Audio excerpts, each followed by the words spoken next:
So in this screencast, we're going to look at the chips.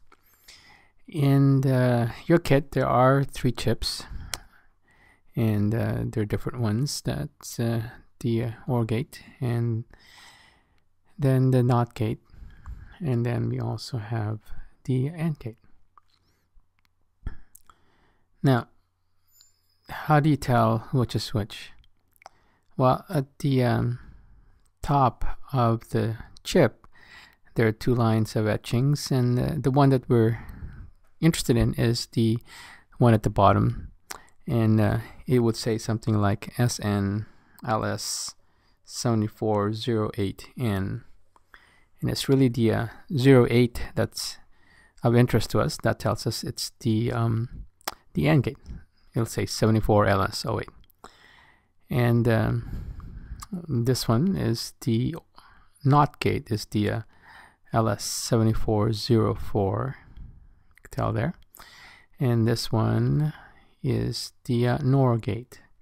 Sorry, the OR gate, 74LS32.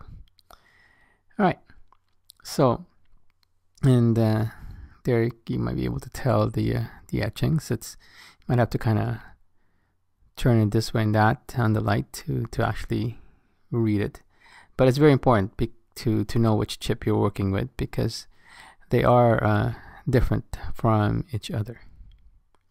You also notice there's a notch at the on one end of the chip.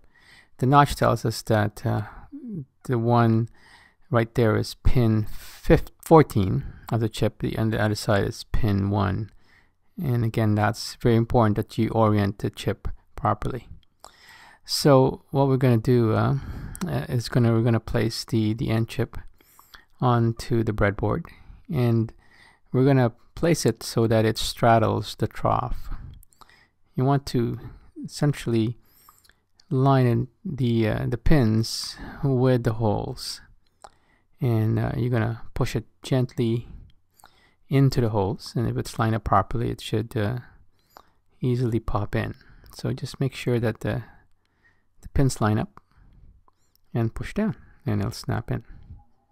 And there, and notice that the notch is where row 1 is, right? So the notch is, I should say, is up. It's on, is where row 1 is, and pin 7 in this case is row 7, and pin 14 is also on row 1. Pin 14 is the power, pin 7 is the ground pin.